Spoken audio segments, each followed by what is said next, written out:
மாசு கட்டுப்பாட்டு வாரியத்தின் அறிவுறுத்தலை மீறி போகிக்கு பழைய பொருட்கள் எரிக்கப்பட்டதால் சென்னையில் காற்று மாசு அதிகரித்துள்ளது. கூடுதல் விவரங்களுடன் இணைகிறார் செய்தியாளர் மாணிக்கம். வணக்கம். விவரம்.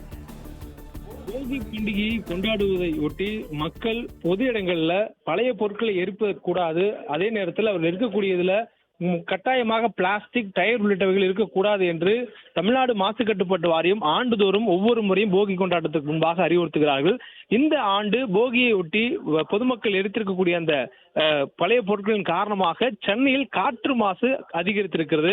குறிப்பாக அதிகாலை நேரங்களில் காற்று மாசு என்பது அதிகரித்து வந்த சூழல்ல பகல் நேரத்தில் அது கலைந்துவிடும் என எதிர்பார்க்கப்பட்டது. ஆனால் பகல் நேரத்தில் தற்பொழுது காற்றினுடைய தரக்குறியீடு மேலும் குறைந்து 152 பதிவாகி இருக்கிறது. காலை நேரங்களில் அதிகாலை நேரங்களில் எப்பொழுதும் சென்னையில் பாதுகாப்பான அளவான தரக்குறியீடு 50க்கும் குறைவாகத்தான் சென்னையில் காற்றினுடைய தரம் இருக்கும்.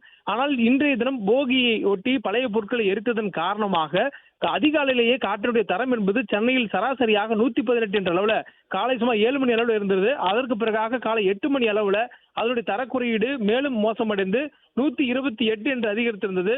பின்னர் வெயில் வரக்கூடிய நேரங்களுக்கு பிறகாக குறிப்பாக பகல் நேரத்தில் வெயிலுடைய தாக்கத்தால் பனிமூட்டத்துடன் கலைந்திருந்த புகை மூட்டம் கலைந்து சென்றது. இதனால் சென்னையில் காற்று மாசு குறைந்ததாக எண்ணி வரக்கூடிய சூழல்ல தற்பொழுது வெளியாக இருக்கக்கூடிய மாசு கட்டுப்பாட்டு வாரியத்தினுடைய தகவல்ல சென்னையினுடைய சராசரி காற்றின் தரக்குறியீடு என்பது 152 இருக்கிறது என்று தற்பொழுது மத்திய மாசு கட்டுப்பாட்டு வாரியத்தினுடைய நிகழ்வு நேர கண்காணிப்புல தெரிய வந்திருக்கிறது. அதிலும் குறிப்பாக அரும்பாக்கம் பகுதிகளில் சராசரியாக காற்றின் தரம் 170 என்ற அடிப்படையிலும், கொடுங்கியூரில் 189 என்ற அடிப்படையிலும், மணலியில் 185 என்ற அளவிலும் தரக்குறியீடு பதிவாகி இருப்பதாக சொல்லப்பட்டிருக்கிறது.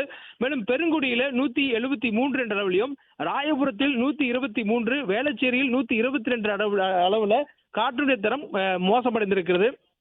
அதுவும் குறிப்பாக இந்த பகுதிகளெல்லாம் சில மணி நேரங்கள் சில வினாடிகளுக்கு காற்றுடைய தரம் என்பது மிகுந்த மோசமடைந்து கடுமையான மோசமடைந்து அதிகபட்சமாக தரக்குறியீடு 500 என்ற அபாயகட்டமான அளவுக்கு தாண்டி இருப்பதாகவும் பதிவாகி இருக்கிறது. மேலும் காற்றடிக்கக்கூடிய நேரங்களில் இந்த காற்றுடைய மாசு குறைவதனால சற்று இலகி வருவதாகவும் சொல்லப்பட்டிருக்கிறது. இருந்த போதும் தற்போது காலை நேரங்களில் போகிக்காக எரிக்கப்பட்ட பழைய பொருட்களினால் காற்று மாசு ஏற்பட்டாலும் பகல் நேரத்தில் இயங்கக்கூடிய வாகன போக்குவரத்து உள்ளிட்டவின் காரணமாக தற்பொழுது மேலும் அதனுடைய காற்றுடைய தரம் குறைந்து மாசு அதிகரித்திருப்பதாக தகவல் சொல்லப்பட்டிருக்கிறது. பிளே ஸ்டோர் மற்றும் ஆப் ஸ்டோரில் இருந்து பாலிமர் செயலியை QR கோடு மூலம் பதிவிறக்கம் செய்யுங்கள். செய்திகளை உடனுக்குடன் பெறுங்கள்.